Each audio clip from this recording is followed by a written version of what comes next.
Periods के दौरान खून के थक्के यानी कि ब्लड क्लॉट आना नॉर्मल है? क्या हर ब्लड क्लॉट किसी बीमारी का संकेत होता है या फिर कुछ ऐसे संकेत भी हैं जिसे नज़रअंदाज करना आपकी सेहत पर भारी पड़ सकता है? और आखिर वो कौन सा एक बदलाव है जो दिखते ही आपको तुरंत सतर्क हो जाना चाहिए? नमस्कार, मैं हूं अंजलि मिश्रा और आप देख रहे हैं ओनली माई हेल्थ, जहां हम लाते हैं आपकी सेहत से जुड़ी हर ज़रूरी, भरोसेमंद और डॉक्टर्स द्वारा वेरीफाइड जानकारी। आज के सेहत की बात में बात करेंगे पीरियड्स के दौरान आने वाले ब्लड क्लॉट की। जानेंगे कि ये क्यों बनते हैं और कब इन्हें सामान्य माना जाता है और कौन से संकेत बताते हैं कि आपको सतर्क हो जाना चाहिए। पीरियड्स के दौरान दर्द, ब्लीडिंग और मूड स्विंग्स जैसी समस्याएं तो आम है, लेकिन जब खून के साथ थक्के निकलते हैं तो कई महिलाओं के मन में चिंता बढ़ जाती है। कुछ महिलाएं इसे पूरी तरह नॉर्मल मानकर नजरअंदाज कर देती हैं, जबकि कुछ इसे किसी गंभीर बीमारी का संकेत समझ लेती हैं। तो आखिर सच क्या है, चलिए समझते हैं। सबसे पहले ये जानना जरूरी है कि पीरियड्स में छोटे छोटे ब्लड क्लॉट आना ज्यादातर मामलों में बिल्कुल नॉर्मल माना जाता है।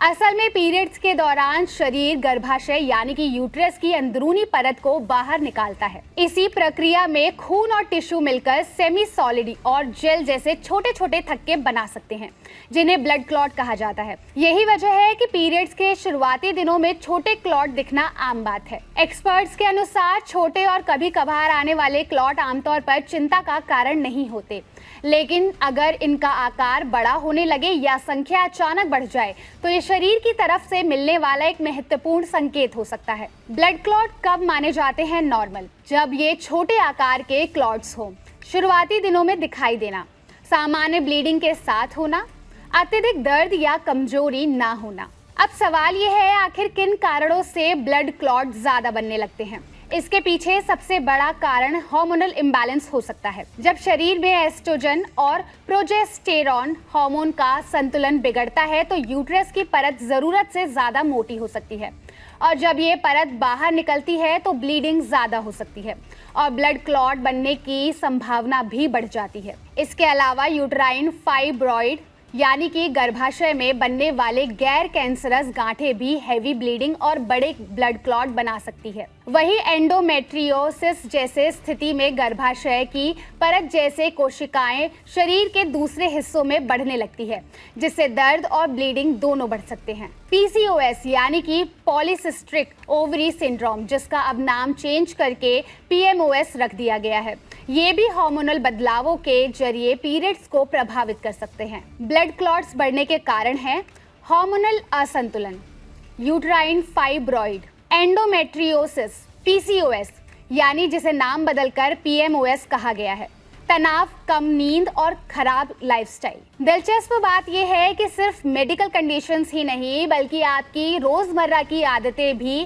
पीरियड्स को प्रभावित कर सकती है। कम नींद लेना, लगातार तनाव में रहना, जंक फूड का ज्यादा सेवन करना और फिजिकल एक्टिविटी की कमी हार्मोनल हेल्थ पर असर डाल सकती है, जिसका प्रभाव आपके पीरियड फ्लो और ब्लड क्लॉट पर भी दिखाई दे सकता है। अब बात करते हैं उस एक बदलाव की जिसे बिल्कुल भी नजरअंदाज नहीं करना चाहिए। अगर पीरियड्स में आने वाले ब्लड क्लॉट्स का आकार अचानक पहले से बड़ा हो जाए या हर महीने पहले की तुलना में बहुत ज्यादा क्लॉट्स आने लगे तो ये सामान्य बदलाव नहीं माना जाता, क्योंकि ये हैवी ब्लीडिंग, फाइब्रॉइड या किसी अन्य गायनेकोलॉजिकल समस्या की ओर इशारा कर सकता है। इसके साथ अगर आपको हर घंटे पैड बदलने की जरूरत पड़ रही है, चक्कर आ रहे हैं या फिर अत्यधिक कमजोरी महसूस हो रही है या फिर उसी के साथ ब्लीडिंग सामान्य से ज्यादा दिनों तक जारी रहे तो डॉक्टर से सलाह लेना बेहद जरूरी है। कब तुरंत डॉक्टर से मिले? क्लॉट का आकार अचानक बड़ा हो जाए, बहुत ज्यादा ब्लड क्लॉट आने लगे, हर घंटे पैड बदलना पड़े, चक्कर या कमजोरी महसूस हो, ब्लीडिंग कई दिनों तक जारी रहे। एक्सपर्ट का कहना है कि पीरियड्स के दौरान शरीर में होने वाले बदलावों पर ध्यान देना बेहद जरूरी है। याद रखिए, छोटे ब्लड क्लॉट्स अक्सर सामान्य हो सकते हैं, लेकिन अगर इनके आकार, संख्या या आपके लक्षणों में अचानक बदलाव दिखाई दे तो इसे नजरअंदाज ना करें।